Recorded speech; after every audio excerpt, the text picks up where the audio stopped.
Bonjour et bienvenue sur Écologie Citadine. Je m'appelle Aude Lacardé, je suis kinésiologue, également accompagnante et formatrice certifiée en brain gym.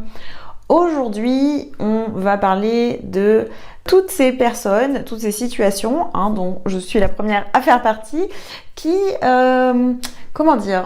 on a l'impression que quoi qu'on fasse, c'est jamais assez.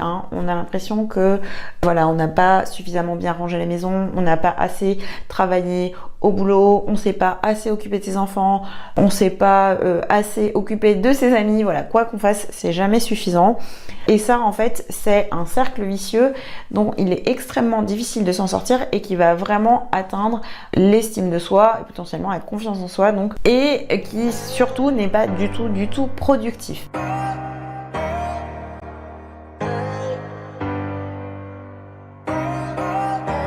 Alors, je vous ferai une autre vidéo pour vous expliquer un petit peu plus en détail ce procédé mental, en tout cas tel que moi je l'ai compris, et comment est-ce que du coup je vais l'aborder avec mes clients pour pouvoir travailler dessus en séance individuelle. Mais on va pas rentrer là-dedans aujourd'hui, on va passer directement à l'exercice, permettre de baisser toute cette pression qu'on se met. Parce que voilà, pourquoi est-ce que je dis que c'est pas productif? Parce que souvent, ça va être une source de stress, toute cette pression, ça va vraiment nous peser. Peut-être on a l'impression que oui, mais ok, si je me mets pas là cette pression, je vais encore moins en faire, donc je suis obligée de faire, donc j'ai pas le choix. Mais c'est tout le contraire en fait. Tout ce stress, ça prend de l'énergie et ça rend moins productif, c'est certain. Donc, on va faire un exercice pour pouvoir sortir de ce cercle vicieux-là. C'est un exercice que peut-être dont vous avez déjà entendu parler. Il est vraiment, j'ai envie de dire, bête comme chou. Mais il n'est pas forcément facile à réaliser parce qu'il demande un peu de persévérance. Alors, cet exercice, c'est tout simplement de prendre un carnet et un stylo et tous les soirs, alors quand je dis tous les soirs, c'est pas forcément, choisissez le meilleur moment de la journée, mais choisissez-en un, faites-en vraiment une habitude, ça sera beaucoup plus facile de le tenir si vous le faites toujours au même moment de la journée. Par exemple, tous les soirs, je vais prendre le temps d'écrire tout ce que j'ai fait dans ma journée, toutes mes victoires de la journée. C'est que je vais écrire que les trucs bien que j'ai fait. Peut-être il y a des choses que vous avez ratées, que vous auriez aimé mieux faire, ou peut-être des choses que vous vouliez faire que vous n'avez pas faites. Tout ça, vous allez le laisser de côté, parce que ça, c'est votre mental qui continue de vous dire c'est pas bien, c'est pas assez, il fallait en faire plus. Mais j'aimais hyper bien le mental. Et donc, en fait, justement, pour faire taire cette petite voix, on va venir faire le bonhomme de l'autre côté qui va lui dire ah bah oui, mais en fait, j'ai quand même fait tout ça. Et donc, vous allez les noter, toutes les victoires, les petites victoires, les grosses victoires. On y va, on n'y va pas de main morte. Le minimum, c'est d'en trouver 3. Vous allez voir, peut-être ça vous paraît beaucoup, mais en fait 3 c'est vraiment un minimum et je suis sûre qu'en réalité vous pouvez en trouver beaucoup plus. Aujourd'hui, j'ai passé le balai et l'aspirateur. Peut-être c'est quelque chose que vous faites fréquemment, mais n'empêche que c'est pas. Il faut quand même le faire. Donc je l'ai fait.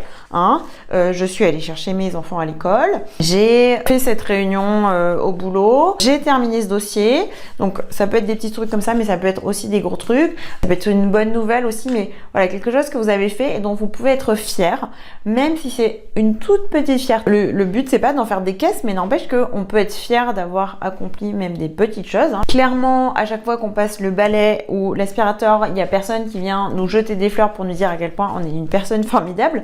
Donc, on va le faire soi-même, parce que finalement, on l'a fait, donc ça mérite d'être soulevé. Donc, je vais écrire tous les jours ma liste de victoires, de qu'est-ce que j'ai réussi à faire aujourd'hui. Et très souvent, on se rend compte que en fait, on a quand même fait beaucoup de choses. Moi, c'est vraiment ce que ça m'a fait. J'avais déjà essayé de faire cet exercice du carnet sur d'autres sujets, écrire 3 gratitudes ou ce genre de choses. Ça m'avait pas forcément parlé. Et là, le fait d'écrire 3 victoires, je sais pas, ça a été beaucoup plus valorisant pour moi. En fait, ça m'a plus correspondu. Et en fait, je me suis rendu compte que vraiment, déjà quantitativement, je faisais beaucoup de choses. Alors, après, bien sûr, on pourrait creuser encore plus et se demander dans toutes ces choses, est-ce que c'était vraiment les plus importantes? Est-ce que j'ai bien utilisé mon temps? Voilà, là, on est plus dans un sujet de productivité. C'est pas la question. C'est juste de se rendre compte que je fais déjà énormément de choses. Donc, je peux arrêter de m'auto-flageller parce que je n'en fais pas assez. Parce que tout simplement, ça va me prouver par A plus B, quantitativement, que je fais beaucoup de choses et qualitativement aussi parce que Peut-être vous allez, comme je vous ai dit, écrire que 3 choses, mais c'est déjà ça. Hein. C'est vraiment de se prouver à soi-même, de montrer à son inconscient que oui, je fais beaucoup de choses. Donc cette voix qui m'en dit que je ne fais pas assez de choses, tout simplement, elle a tort puisque en fait, je fais beaucoup de choses. Et ça va vraiment renforcer l'estime de soi, hein, qui est un sujet qui touche énormément de personnes. Bien sûr, l'estime de soi, la confiance en soi, le fait d'avoir l'impression de j'en fais jamais assez, c'est quelque chose aussi qu'on peut faire en travaillant directement au niveau de l'inconscient en séance de kinésiologie. Là, on est plus dans un travail conscient et c'est ce qui fait qu'il va falloir quand même le faire assez longtemps. Autant, voilà, une séance de kinésiologie, en général, on va un petit peu gagner du temps, on va dire, mais là, comme on est dans un processus conscient, le temps que ça passe à l'inconscient va être un petit peu plus long. Donc, il faut vraiment faire cet exercice au minimum pendant 3 semaines pour que ça donne quelque chose. Et quand je dis 3 semaines, c'est de la manière la plus consécutive possible, hein, de le faire vraiment tous les jours. Ça prend pas longtemps et ça donne vraiment des super résultats. Moi, ça m'a vraiment beaucoup aidé de le faire. Si vous avez envie d'explorer plus en détail ce sujet, bien sûr, n'hésitez pas à me consulter en séance individuelle ou à vous renseigner sur les stages et les formations en Brain Gym. Tous les liens sont là dans la description. Pensez également à vous abonner à la chaîne si vous avez envie de voir plus de vidéos autour de ce type de sujet parce qu'il y en a d'autres qui vont arriver. Et sur ce, je vous dis à très bientôt. Au revoir.